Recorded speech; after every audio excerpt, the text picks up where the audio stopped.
بسم اللہ الرحمن الرحیم اللہم صلی علی محمد وعلی آل محمد۔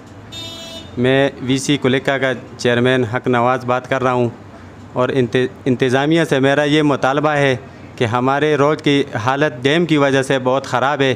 کئی مرتبہ ہم اے سی صاحب کے پاس آئے، درخواستیں بھی انہیں دی، انہوں نے ہمیں یہ کہا کہ محرم کی چھٹیاں ہیں اس کے بعد کام شروع کریں گے، لیکن ابھی تک اس کے بعد میں نے درخواست بھی دی ہے، لیکن ابھی تک ہمارے روڈ کا کوئی کام عملی کام نہیں ہوا۔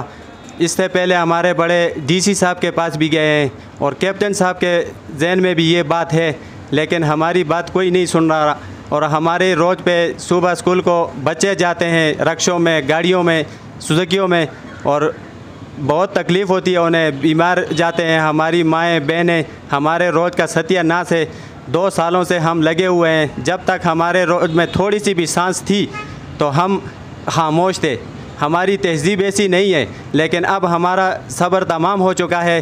میں اے سی صاحب سے، کیپٹن صاحب سے یہ کہتا ہوں کہ وہ ہمارے روڈ پہ جلد از جلد کام شروع کریں۔ اگر کام شروع نہیں کیا تو پھر لوگ روڈوں پہ نکلیں گے، اور پھر ہمارا جرگہ آپ کے ساتھ چوک میں ہوگا، اور پھر چوک میں آپ ہمیں ہمارے سوالوں کے جواب دیں گے۔ کیا ہم پاکستانی نہیں ہیں؟ کیا ہم مسلمان نہیں ہیں؟ ہمارے ساتھ یہ ظلم کیوں ہو رہا ہے؟ ہمارا قصور کیا ہے؟ ہمیں ہمارا قصور بتائیں کہ ہمارے روڈ کا بہت ایسا حالت ہے، جب بارش ہوتی ہے تو وہاں پہ جھیل بنی ہوئی ہوتی ہے، جس طرح منچورا جھیل ہوتی ہے یہ، تو ہمارا ڈیم کا کوئی مطالبہ نہیں ہے۔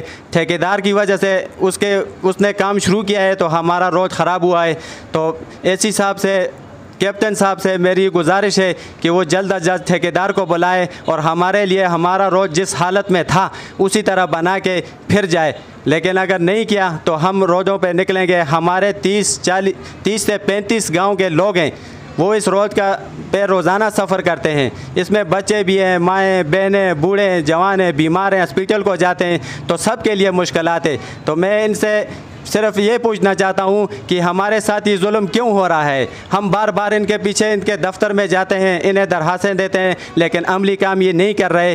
تو انشاءاللہ اگر انہوں نے جلد از جلد کام شروع نہیں کیا تو پھر ہم مجبور ہو کے، کیونکہ ہماری تہذیب ایسی نہیں ہے، لیکن یہ ہمارا ایک دیرینہ مسئلہ ہے، تو ہم مجبور ہو کے روڈوں پہ نکلیں گے، اور پھر اے سی صاحب سے چوک میں بات کریں گے۔ پھر اے سی صاحب ہمیں چوک میں ہمارے باتوں کا جواب دیں گے۔ اور کیپٹن صاحب سے میری گزارش ہے کہ وہ یہاں سے 2 مرتبہ جیتے ہیں۔ ایک مرتبہ اپنے بھائی کو لے کے آئے، لیکن ہم نے اس پہ اعتماد کیا، ہم نے اسے ووٹ دیا، لیکن آج اس کا پتہ نہیں ہے، وہ آ نہیں رہے۔ اگر دوبارہ انہوں نے الیکشن کرنا ہے اور ہمارے پاس پھر آنا ہے تو ابھی آ جائیں، ہمارے روڈ کا مسئلہ حل کریں، ورنہ ہمارے 2 ویسیاں ہیں کلکہ بیلیاں، ہم وہاں پہ کیپٹن صاحب کو پھر دوبارہ نہیں چھوڑیں گے۔ نوابزادہ فرید صاحب سے یہ درخواست کرتا ہوں کہ وہ کوئی ڈوزر یہاں پر بھیجے، کیونکہ ہمارے روڈ کو ہموار کر دے، کیونکہ اس کو بنانے میں تو وقت لگے گا، اس کو ہموار کر دے، کیونکہ ڈرائیور حضرات ہیں، غریب طبقہ ہے، وہ اس روڈ پہ جاتے ہیں تو واپسی پہ آ کے مکینک کے پاس گاڑی کھڑی کرتے ہیں،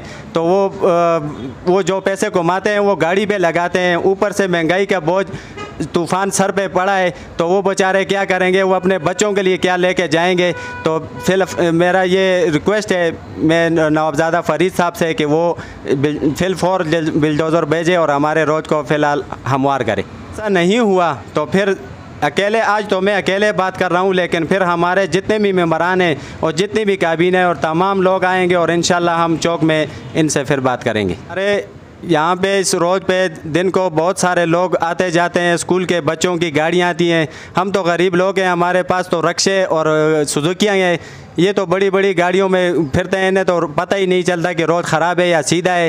لیکن اگر اللہ نہ کرے اگر کوئی گاڑی گرتی ہے، جانی مالی کوئی نقصان ہوتا ہے، تو اس کے ذمہ دار کیپٹن صاحب ہوگا اور اے سی صاحب ہوگا۔